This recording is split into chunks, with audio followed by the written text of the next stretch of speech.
Good day. My name is Dr. James Weldon, or Yogati,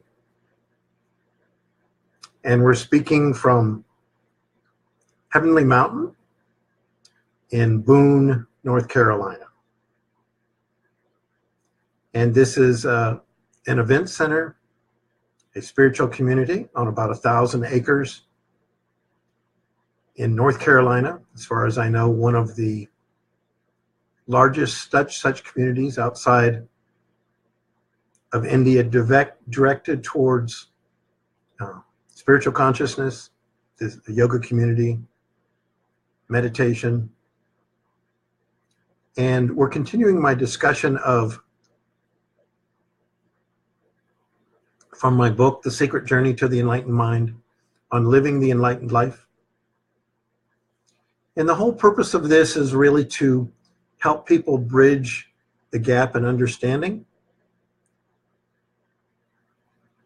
And I'm laying out very openly and directly and honestly the things that I'd gone through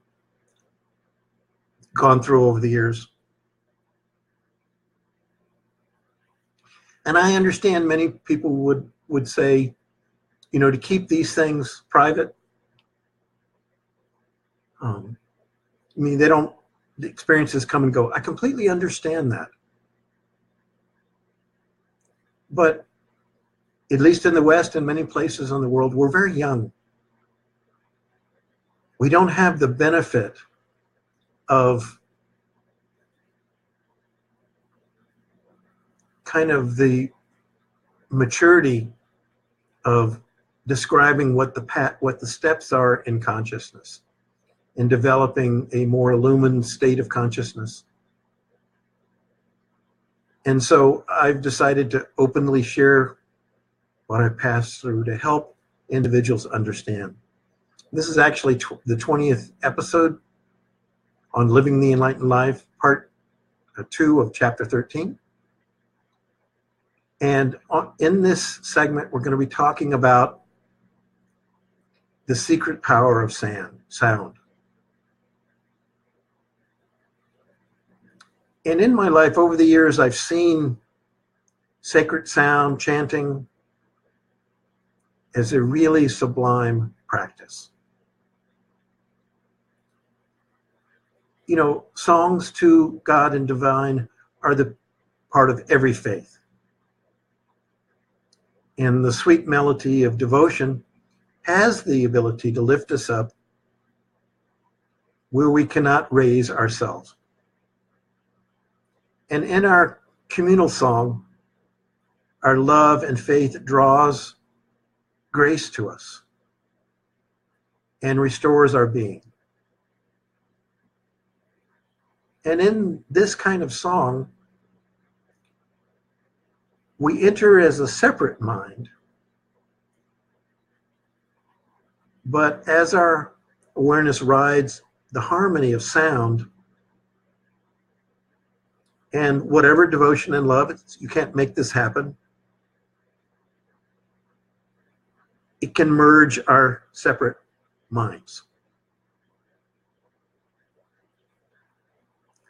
I believe that if we were able to drop our longing for the things of this world,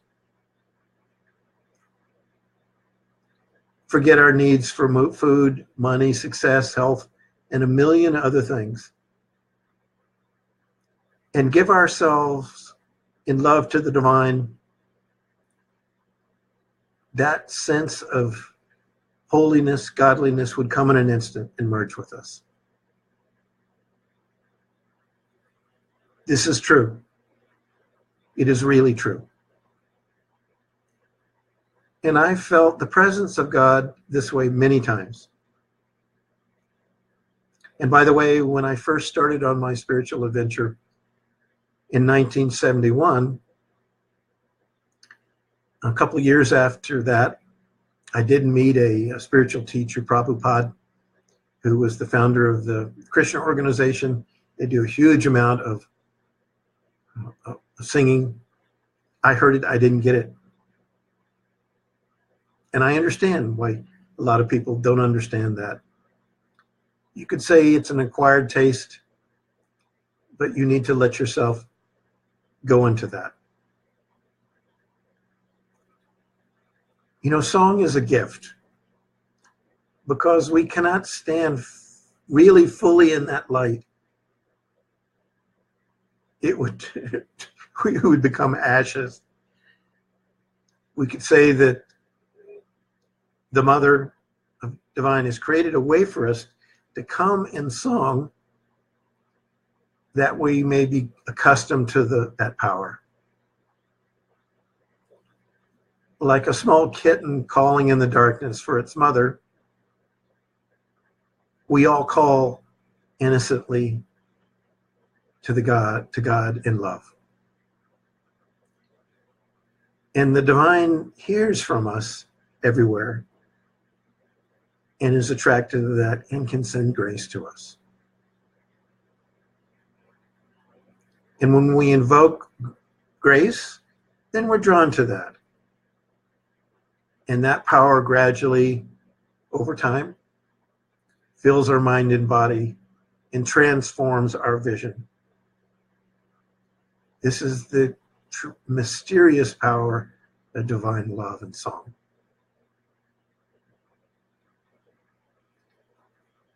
And at this point, I'm back at a retreat center in New York. I've been through a challenge, you would say, in the last chapter, where I felt hopeless in my search of attaining that and stabilizing that.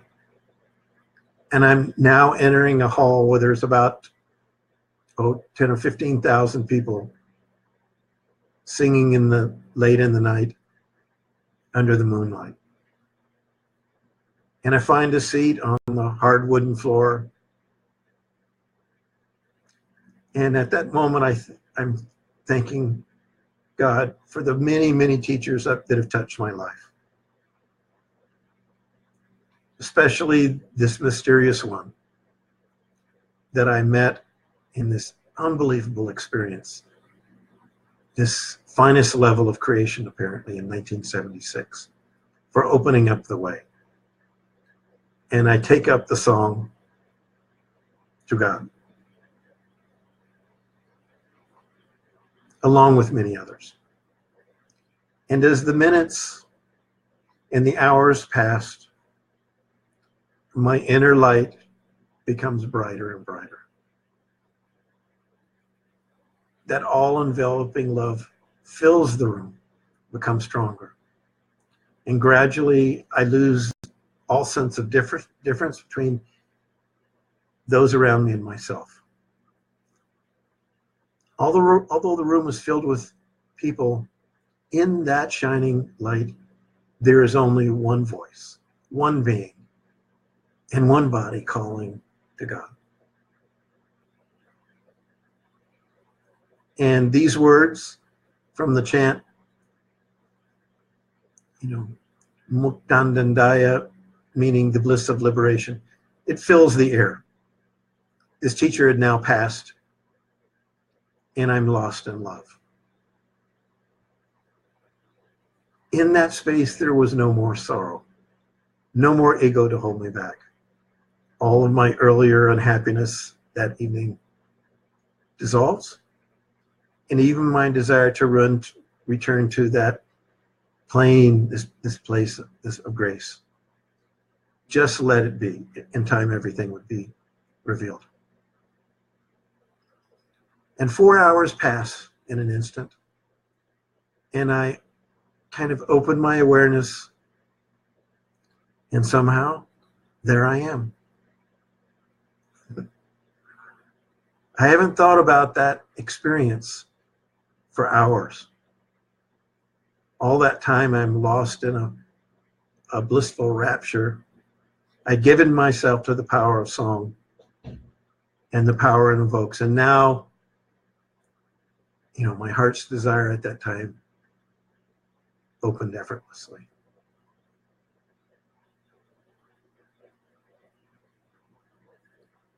And in all directions, this effulgence is there, filling the heavens. All I see is love, grace, and grace. In amazement, I realize, I long desperately for it, but through effort, not possible. But through love, revealed. And this is part of the story. What cannot be done, what cannot be achieved, what cannot be reached on our own is given to us without effort through love. For me, this is the highest path that few know, the yoga of love. So I look about this beautiful room, and it's a very beautiful place if you ever get a chance to go there up in South Falls. Well, groups are not so big anymore. Maybe they will be in the future. The air was sparkling with that light, and all my friends are filled with it.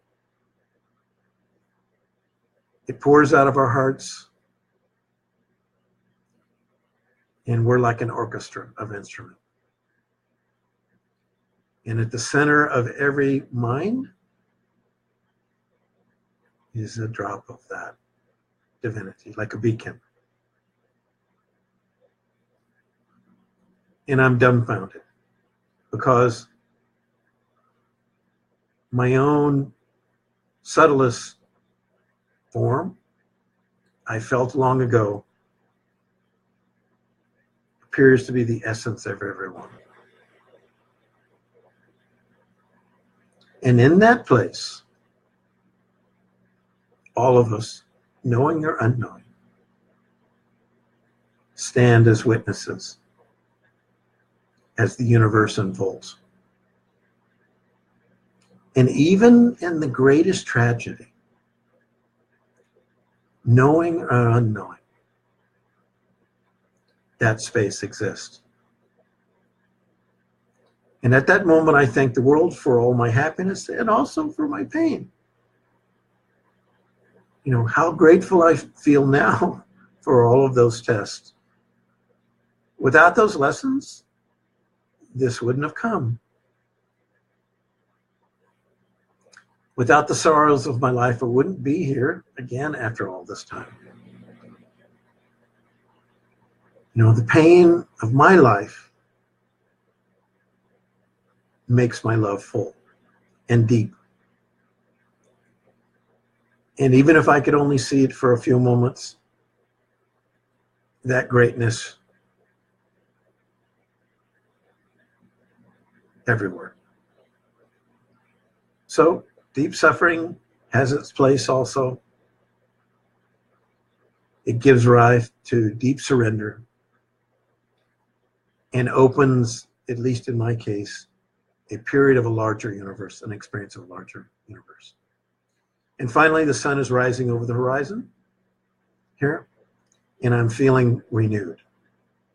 Walking out of that hall, I catch the shuttle bus back to my room. And awaking the next morning, I see that my life has come full circle. I've come back to where I began. Yet there were many more mysteries that remain in my life. One is about what happened so long ago, about this boon I received, and what I was told was the finest level of creation in 1976 years. So for 17 years, I really didn't know much about it. It's called Reservoir Project. Now I know that it allows me to see deeper into everything. And during these years, that awakening gradually transformed my awareness into a more perfect reflector of the self. I really didn't wonder much intellectually about that. I don't know why. It was an attitude that I couldn't explain. Many times I thought about that in the events that led up to that time and that gift of prodigal wisdom. I replayed those events in my mind like an old record, realizing that it was the central point to everything that I do, but incredibly, I don't know much about it. And for almost decades, I lived with some capability to see deeply into everything, but I rarely did I attempt to use it. In some mysterious way, that kind of insight always used itself when it was needed. And here's an example. Once a couple came to me back when I was practicing with a newborn baby, and their child was born with a damaged heart valve, and the parents are considering surgery as recommended by the doctor. And as soon as they walk into my office, something switches on. And I feel and look at this young baby, and I don't see any illness.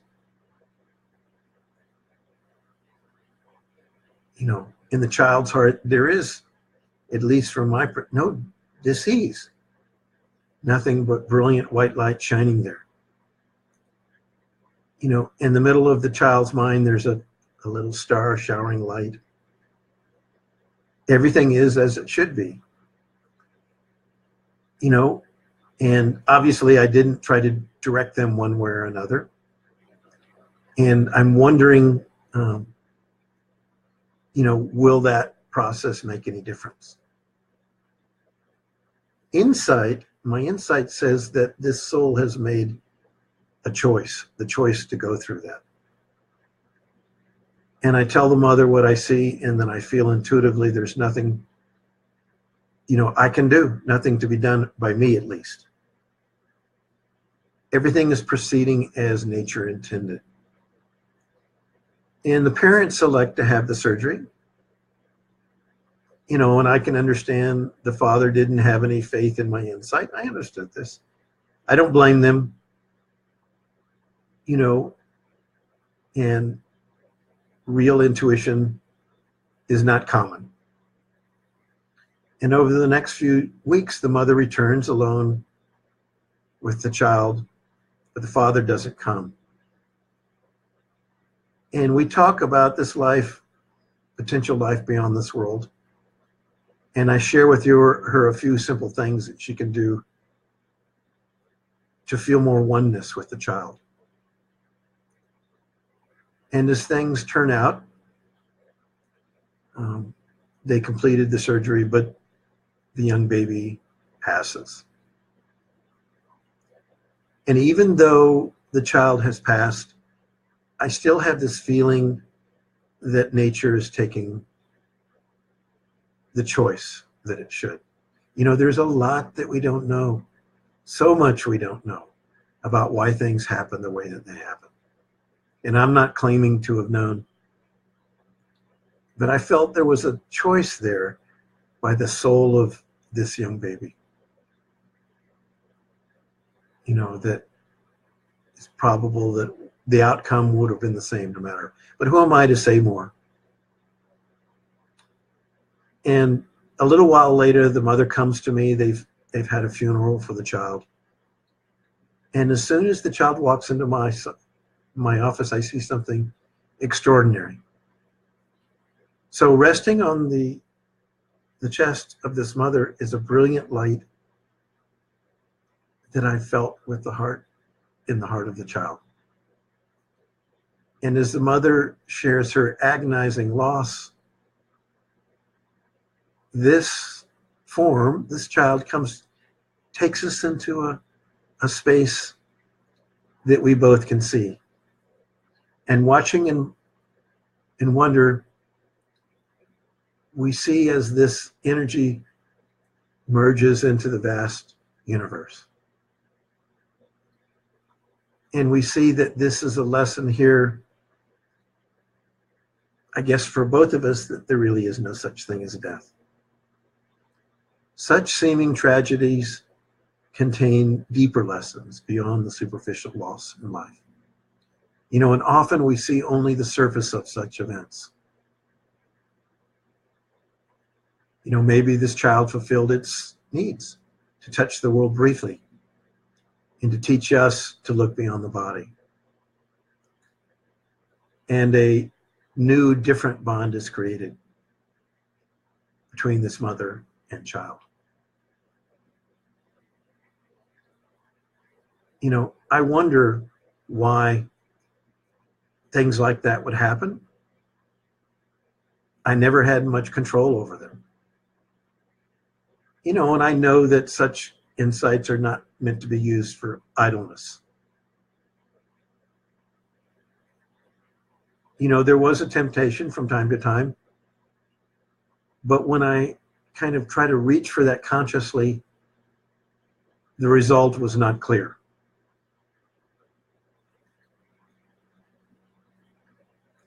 And I was concerned that kind of trying to use such insight would bring in limited egoness. And I also learned that I could be lost in kind of a psychic space through this, and that it could, halt progress. And I wonder how many have fallen into this kind of trap, including me. And there's a story here before we end. I want to share with you what happened to me about 10 years back. About 10 years back, I'm lying on the floor inside a kind of trapezoid device that I designed, perhaps to enhance some kind of astral experience. And I had a pyramid-shaped structure. This is the time when I was into, going through a phase interested in crystal and quartz, crystals. And I had fiddled with sound, healing, maybe to enhance that. And it really was kind of like a satellite dish that turned down so that the projection could go out. And, where am I at this point? I'm off in some imagined place, real or imagined. Probably a bit of both. Feeling contact with something. And I'm taping this, and I feel like something that's profound is going on. But is it? 6 months I've been playing with this. This is back when I was at the university in Iowa, in my practice. It seems to be interesting to me, but I was wondering what was really coming of it. Am I becoming more useful? No. Was there any real practical information? No. In my mind's eye, there are things that might be flashy. Maybe it's just a time to pass the time, to cover up my boredom. And even what I see there is beautiful, I discovered that it really kind of slows me down because I'm losing my way in this, whatever it is. I don't know. It's a distraction. And gradually I realized that there are gifts of consciousness, but they really need to be used with, careful consideration. Years later, I'm around such a being that has a huge number of such capabilities. I learned a lot more then, but I'll not talk about that now. Spiritual vision is a knife that can cut both ways. It can either avoid or retard our evolution, and that there are many real and maybe imaginary traps there. There's a tendency to kind of go into some of this stuff when the inner progress maybe not be as fast as one would want. And I found that when I decided to shut the whole thing down, and toss whatever I'd written about that, which I eventually did, I just threw it all away. Turning away from kind of the psychic space. The insights, when required, were stronger.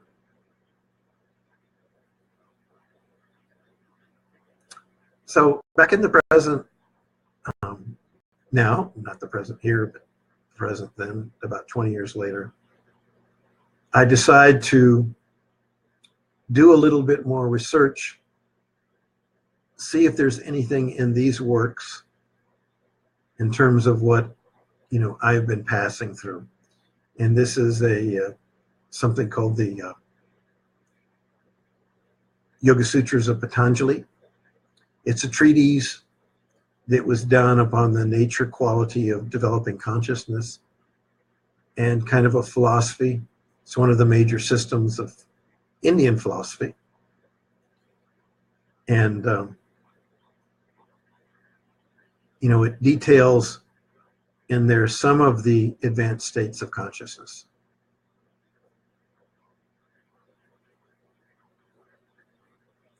So I think this is a good place to end. And return in our next session, episode 21, on living the enlightened life, continuation of chapter 13, part 3. To begin to outline that there were seers and knowers from the past, and it is possible to have some deeper understanding. So I'd passed through a phase where I'd had a lot of different kinds of experiences that came and went. Maybe it's time to have a little bit more knowledge about that, at least in my case. And so I'll be talking next time a little bit about that, about one of the rishis or seers in the tradition, Maharishi Patanjali, who lived in the 3rd century. And he talked a little bit more about the steps and the stages of self-realization, how they come and go. So again, the purpose of this is try to inspire individuals, at least in the West, to have a little more clarity about how these things can progress, that under the right kind of guidance, it is possible to make some rapid experience, rapid progress in one's inner development. Everybody is different. I don't know why the things that happened to me happened, but I thought they would be useful to share and to help create a tradition of wisdom from the West, which we're sorely needing more of. So thank you for joining me a little bit more, for a little bit more information about the secret journey that we're all on. And I'll join you again next Tuesday. I like to do that in the morning, maybe about 11 o'clock Eastern time. Thank you for listening. And you guys have a wonderful day today. And enjoy loving the world and yourself.